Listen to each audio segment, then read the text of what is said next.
अब बर्दाश्त के बाहर हैं। मैं रक्षा को लेकर अपनी माँ के पास जा रही हूँ। आप ज्यादा पैसा कमाने की कोशिश करें और जब कमाने लगें तब मुझे बुला लेना। पत्नी सुनीता का यह रूप देखकर नरेश सहम गया। नरेश बोला, देखो, तुम्हारा इस तरह से मुझे अकेले छोड़कर जाना समस्या का हल नहीं है। तुम्हारे जाने से सब कुछ डिस्टर्ब हो जाएगा। तो हो जाने दो, कम से कम आपको अक्ल तो आएगी। सुनीता बोली, मैं कोशिश कर तो रहा हूँ, तुम थोड़ी हिम्मत नहीं रख सकती? मैंने अपने आप से बहुत समझौता किया है, नरेश बोला। मैंने भी बहुत सहा है और आपके मुंह से यह सुनते सुनते तो मेरे कान पक गए हैं। आप बस कहते रहते हैं, कुछ करते धरते तो है नहीं। मैं क्या कर रहा हूँ, कहाँ कहाँ बात कर रहा हूँ, क्या तुम्हें पता नहीं? मुझे रिजल्ट चाहिए। आप यह नौकरी बदलें और जब ज्यादा तनख्वाह वाली दूसरी नौकरी करने लगें, तब हमें बुला लेना। तब तक के लिए मैं जा रही हूँ। यह कहते हुए सुनीता अपने सामान से भरा बैग लेकर बेटी रक्षा के साथ पैर पटकते हुए चली गईं। नरेश ठगा सा देखता रह गया। दरअसल जब से उसने नौकरी बदली है और उसे थोड़ी कम तनख्वाह वाली नौकरी करनी पड़ी है, तब से घर की गाड़ी ठीक से नहीं चल रही है। वह परेशान था, लेकिन कुछ कर नहीं पा रहा था। घर में झगड़े की वजह से अगले दिन नरेश का दफ्तर के काम में मन नहीं लगा। उसने सारा काम बेमन से निपटाया। छात्राओं के दाखिले का समय होने से काम यूं भी बहुत ज्यादा था। यह सब सुनीता नहीं समझती थी। उसके इस नादानी भरे कदम से नरेश चिढ़ गया था। नरेश ने भी तय कर लिया था कि अब वह सुनीता को बुलाने नहीं जाएगा। वह अपनी मर्जी से गई है, अपनी मर्जी से ही उसे आना होगा। रात के 10 बज रहे थे। नरेश नींद के इंतजार में बिस्तर पर करवटें बदल रहा था। इतने में मोबाइल फोन की घंटी बजी। उसे लगा, कहीं सुनीता का तो फोन नहीं। शायद उसे गलती का एहसास हुआ हो, पर नंबर देखा तो किसी और का था। कौन? नरेश ने पूछा। सॉरी सर, इस समय आपको डिस्टर्ब करना पड़ रहा है। नरेश को फोन पर आई उस औरत की आवाज कुछ पहचानी सी लगी। कोई बात नहीं, आप बोलें, नरेश ने कहा। नमस्ते, पहचाना। मैं अंजू। ट्रेनिंग में दाखिले को लेकर 1-2 बार आपसे पहले भी बात हो चुकी है। ओह हाँ, अंजू, तो तुम हो। कहो, इस वक्त आपकी पारिवारिक हालत कैसी है? आपने बताया था कि आपकी माली हालत ठीक नहीं है, नरेश ने कहा। आपको यह बात याद रह गई। देखिए, मैं शादीशुदा हूँ। मेरे पति प्राइवेट नौकरी में हैं। उनकी तनख्वाह तो वैसे ही कम है, ऊपर से वे शराब भी पीते हैं। वे मुझ पर बेवजह शक करते हैं, मुझे मारते पीटते रहते हैं। मैं ऐसे आदमी के साथ रहते रहते तंग आ गई हूँ। मेरी एक बच्ची भी है। मैं हायर सेकेंडरी तक पढ़ी हूँ। मेरी सहेली ने ही मुझे आपके यहाँ के इंस्टीट्यूट के बारे में बताया था। अगर आपकी मदद से मेरा ट्रेनिंग में दाखिला हो जाएगा, तो मैं आपका बड़ा उपकार मानूंगी। अंजू जैसे भावनाओं में बह कर सब कुछ कह गई। देखो, इस वक्त रात काफी हो गई है। अभी दाखिले में समय है। आप 1-2 दिन बाद मुझसे बात करें। ठीक है, थैंक यू, गुड नाइट। और फोन कट गया। अगले दिन अंजू का दिन में ही फोन आ गया। बात लंबी होती थी, सो नरेश को कहना पड़ा कि वह रात को उसी समय फोन करे तो ठीक रहेगा। रात के 9 बजे अंजू का फोन आ गया। उसने बताया कि उसके पति के नशे में धुत सोते समय ही वह बात कर सकती है। नरेश अंजू के दुख से अपने दुख की तुलना करने लगा। वह अपनी पत्नी से दुखी था, तो वह अपने पति से परेशान थी। धीरे धीरे अंजू नरेश से खुलने लगी थी। नरेश ने भी अपने अंदर उसके प्रति लगाव को महसूस किया था। उसे लगा कि वह औरत नेक है और जरूरतमंद भी। उसकी मदद करनी चाहिए। अंजू ने फोन पर कहा, आपकी बदौलत अगर यह काम हो गया, तो मैं अपने शराबी पति को छोड़ दूंगी और अपनी बच्ची के साथ एक स्वाभिमानी जिंदगी जीऊंगी। नरेश ने उससे कहा, जब इंटरव्यू होगा, तो मैं तुम्हें कुछ टिप्स दूंगा। अब उन दोनों में तकरीबन रोजाना फोन पर बातें होने लगी थी। एक बार जब अंजू ने नरेश से उसके परिवार के बारे में पूछा, तो वह शादी की बात छिपा गया। नरेश के अंदर एक चोर आ गया था। अनजाने में ही वह अंजू के साथ जिंदगी बिताने के सपने देखने लगा था। शायद ऐसा सुनीता की बेरुखी से भी होने लगा था। अंजू ने एक बार नरेश से पूछा था कि जब वह ट्रेनिंग के लिए उसके शहर आएगी तो वह उसे अपने घर ले जाएगा या नहीं, शॉपिंग पर ले जाएगा या नहीं। नरेश ने उससे कहा, पहले दाखिला तो हो जाए, फिर यह भी देख लेंगे। दाखिले का समय निकट आने लगा था।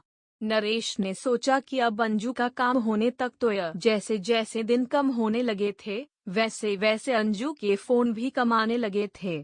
शायद नरेश को अंजू के बैलेंस की फिक्र थी कि जब मिलना हो रहा है तो फिर फोन का फजूल खर्च क्यों। आखिरी दिनों में अंजू ने आने जाने और ठहरने संबंधी सभी जानकारी ले ली थी। आखिर वह दिन आ ही गया। नरेश ने अपना घर साफ सुथरा कर लिया कि वह उसे घर लाएगा।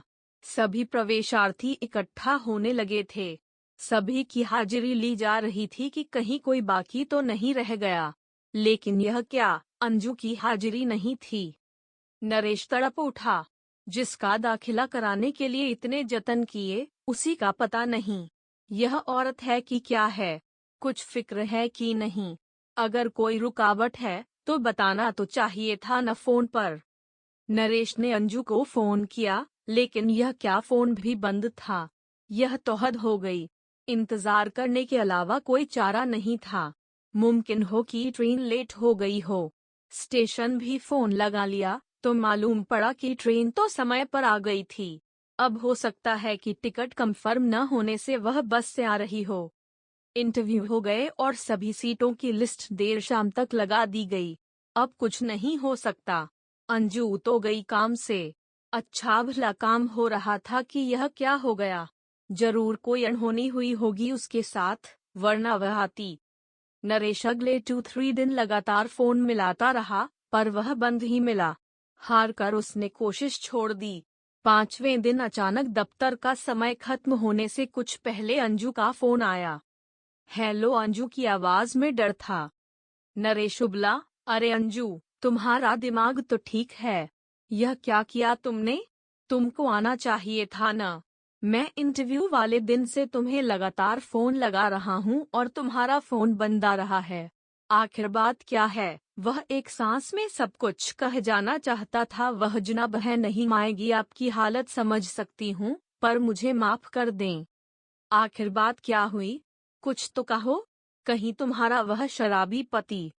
दरअसल मैं आपके यहाँ के लिए निकलने के पहले अपनी बेटी निशा को अपनी मम्मी के यहाँ गांव छोड़ने जाने के लिए सवारी गाड़ी में बैठी थी। गाड़ी जरूरत से ज्यादा भर ली गई थी। ड्राइवर तेज रफ्तार से गाड़ी दौड़ा रहा था। इतने में सामने से आ रहे ट्रक से बचने के लिए ड्राइवर ने कच्चे में गाड़ी उतारी और ऐसा करते समय गाड़ी पलट गई। ओह, फिर आगे के आपकी हालत समझ सकती हूँ, पर मुझे माफ कर दें। आखिर बात क्या हुई? कुछ तो कहो। कहीं तुम्हारा वह शराबी पति। दरअसल मैं आपके यहाँ के लिए निकलने के पहले अपनी बेटी निशा को अपनी मम्मी के यहाँ गांव छोड़ने जाने के लिए सवारी गाड़ी में बैठी थी। गाड़ी जरूरत से ज्यादा भर ली गई थी। ड्राइवर तेज रफ्तार से गाड़ी दौड़ा रहा था। इतने में सामने से आ रहे ट्रक से बचने के लिए ड्राइवर ने कच्चे में गाड़ी उतारी और ऐसा करते समय गाड़ी पलट गई। ओह, फिर आगे के हालात जानने के लिए जैसे नरेश बेसब्र हो उठा था। गाड़ी पलटने से सभी सवारियां एक दूसरे पर गिरने से दबने लगीं। चीख पुकार मच गई। निशा बच्ची थी, वह भी चीखने लगी।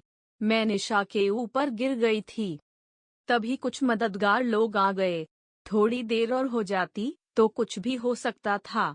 उन लोगों ने हमें बांग पकड़कर खींचा।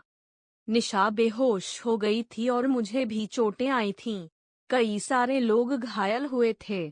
सभी को अस्पताल पहुंचाया गया। निशा को दूसरे दिन आईसीयू में होश आया। उसकी कमर की हड्डी टूट गई थी। हम दोनों के इलाज में फीस के जोड़े पैसे ही काम आ रहे थे। हम अभी भी अस्पताल में ही हैं। मैं थोड़ी ठीक हुई हूँ और निशा के पापा दवा लेने बाहर गए हैं, तभी आपसे बात कर पा रही हूँ। मुझे लग रहा था कि आप नाराज हो रहे होंगे। मुझे आपकी फिक्र थी। आपने सचमुच मेरा कितना साथ दिया। मैं आपको कभी भूल नहीं पाऊंगी। जब सब कुछ ठीक हो रहा था तो यह अनहोनी हो गई। सारा पैसा खत्म होने को है। अब मेरा आना न होगा कभी। मुझे अब हालात से समझौता करना पड़ेगा। लेकिन मैं एक अच्छी बात बताने से अपने आप को रोक नहीं पा रही हूँ कि निशा के पापा अस्पताल में हमारी फिक्र कर रहे हैं। उन्हें ट्रेनिंग को लेकर, फीस को लेकर मेरी कोशिश के बारे में सब कुछ मालूम हुआ तो वे दुखी हुए। रात में उन्होंने मेरे माथे पर हाथ फेर कर सुबकते हुए कहा कि बहुत हुआ, संभालो अपने आप को। मैं नशा करना छोड़ दूंगा। अब सब ठीक हो जाएगा। इनके मुंह से ऐसा सुनकर तो जैसे मैं निहाल हो गई हूँ। ऐसा लगता है जैसे वे अब सुधर जाएंगे। फोन पर यह सब सुनकर तो जैसे नरेश धड़ाम से गिरा। सारे सपने झटके में चूर चूर हो गए। आखिर में अंजू ने कहा, अच्छा अब ज्यादा बातें नहीं हो पाएंगी, रखती हूँ, गुड बाय।